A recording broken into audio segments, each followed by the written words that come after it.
Oh yeah, she's that country girl who overcame the stigma that Southern women are barefoot, backwoods, and backwards. Now she's an articulate voice for conservative values and wisdom in America. Sitting on her front porch, sharing common sense, here's Marnie.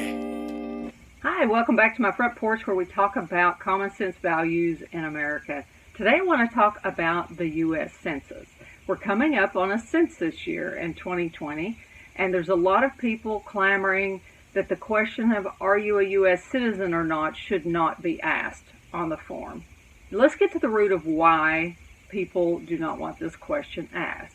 Let's first look at where the census is used. It's not just a general, let's get the heartbeat of America, let's see how many people there are. It's not just for future generations to look back and have some kind of genealogical record that they can find and some documentation so they can do their genealogy in the future. That's not the only reason for a census. A census really controls a lot when it comes to the way we are represented. The census goes into play when we choose our House of Representatives. In Congress, the Senate, there's 2 senators per state, and that's just a flat number, so there's 100 senators.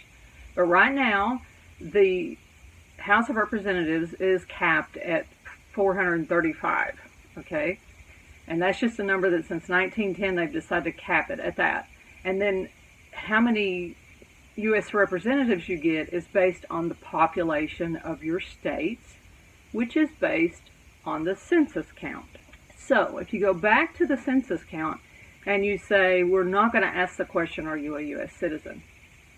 Okay, we've got immigrants flooding in to our country, legally and illegally. U.S. citizens only have a right to vote in our nation. And let's say that question is not asked. Okay, because we don't want to offend anybody or be racist or whatever label you want to throw on that because you're asking the question. Now we don't know how many people are U.S. citizens or who are able to vote. So let's say you have tons of immigrants flooding in to sanctuary cities throughout the U.S. or just to Texas or into California or Arizona. We've got them flooding in.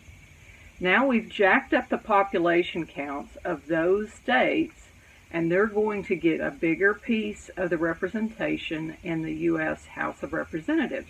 There's that number of 435 representatives, and now it's going to be reapportioned so that, say, Texas and California or Arizona or, maybe up Seattle if it's a sanctuary city, they're going to get more votes. They're going to get more representation.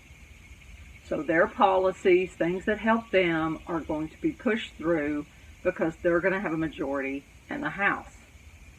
So you see where I'm going with this, right? Okay, not only does it affect the House of Representatives, it also affects the election of the president. See, the way the electoral college works is it's based on the number of representatives and senators. And that's how many electors each state gets. When we cast our vote for president, we're really doing it within our state. I'm voting in the Georgia state election, and you may be in Utah or California or Florida or wherever, and you're voting in your state's election. There's 51 elections going on side by side here. Then once Georgia decides, who won their popular vote, they take electors for that person who was the popular vote. So if it was a Republican candidate or a Democratic candidate, that person's electors, those Democratic or Republican electors or maybe independent electors or whatever, go and they represent Georgia. And then those votes go in to the big pot to decide, who is the president.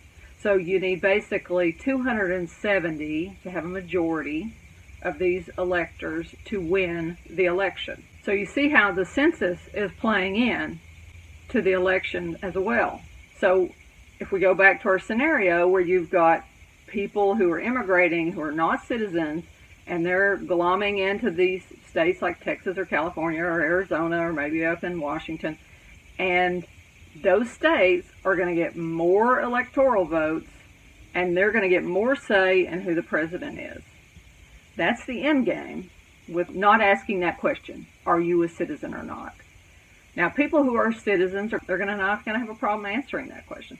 Some people might lie. It's true. But the fact is, we don't know how many citizens we have to appropriate the representation if we don't ask the question. In my next episode, we're going to talk about the Electoral College specifically. Why do we need it?